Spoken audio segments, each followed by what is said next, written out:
মেহমান আপ্যায়নে শুধু 1 কাপ চালের গুঁড়া দিয়ে খুবই স্বাস্থ্যকর নাস্তা রেসিপি।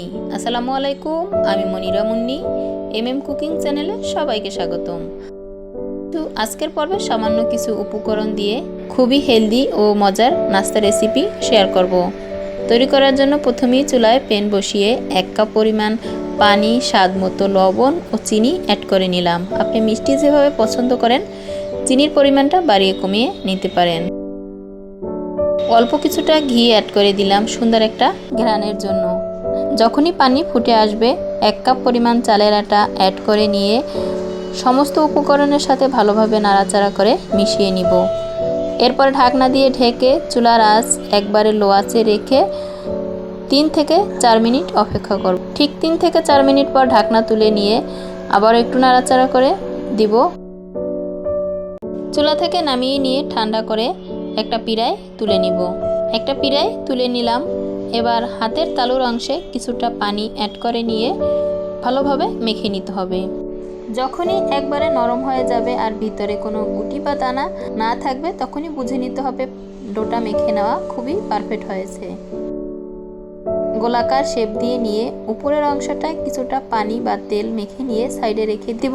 আর অল্প কিছুটা ডো আবারও ছোট গোলাকার শেপ দিয়ে রুটি তৈরি করে নিব। রুটিটা খুব বেশি পাতলাও না আর খুব বেশি মোটাও না, এভাবে তৈরি করে নিতে হবে। দেখে অবশ্যই বুঝতে পারছেন আমি কিভাবে তৈরি করে নিয়েছি। এরপর একটা পিৎজা কাটারের সাহায্যে কেটে নিব। আপনি চাইলে পিৎজা কাটার আপনার হাতের কাছে না থাকলে ছুরি দিয়েও কেটে নিতে পারবেন। আর পিৎজা কাটার দিয়ে কেটে নিলে খুব সুন্দর একটা ডিজাইন ক্রিয়েট হয়। সবগুলোই আমি এভাবে কেটে নিয়ে এরপরে ভেজে নিব।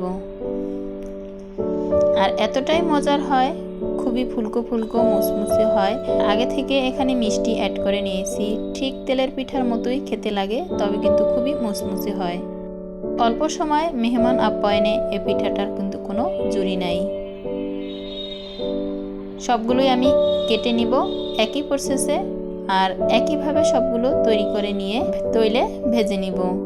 এভাবে কিছুটা কেটে নেওয়ার পরে বাকি যে অংশটা থাকবে আপনি তৈলে ভেজে নিতে পারেন, নয়তোবা আবারও একত্রিত করে কিছুটা আটা অ্যাড করে নিয়ে রুটির মতো বেলে নিতে পারেন। আমি এভাবে কেটে নিয়ে যে বাকি অংশগুলো আছে এগুলো তৈলে ভেজে নিব। আর একবারে যে ছোট অংশগুলো ওইগুলো আবারও কিছুটা আটা ডোয়ে অ্যাড করে নিয়ে বেলনা দিয়ে বেলে নিব। এক পর্যায়ে এভাবে একটা রুটি থেকে কতগুলো পিঠা তৈরি করে নিলাম। আর এভাবে আপনি অল্প কিছুটা আটার ডো দিয়ে অনেকগুলো পিঠা তৈরি করে নিতে পারবেন। আবারও একটা রুটি এভাবে তৈরি করে নিলাম। এরপরে সবগুলো আমি এভাবে কেটে একত্রিত করে নিয়েছি। এখানে 2টা রুটি দিয়ে এতগুলো পিঠা হয়েছে। এরপরে তৈলে ভাজার জন্য প্রথমেই চুলায় প্যান বসিয়ে পর্যাপ্ত পরিমাণ গরম করে নিয়ে চুলার আঁচ মিডিয়াম টু লো আঁচে করে সবগুলো পিঠা অ্যাড করে দিব। পিঠা অ্যাড করে দিয়ে একটু নাড়াচাড়া করে নিলেই দেখা যাবে পিঠাগুলো ফুলকো ফুলকো হয়ে উঠবে। এরপরে উল্টিয়ে পাল্টিয়ে তৈলে ভেজে নিতে হবে।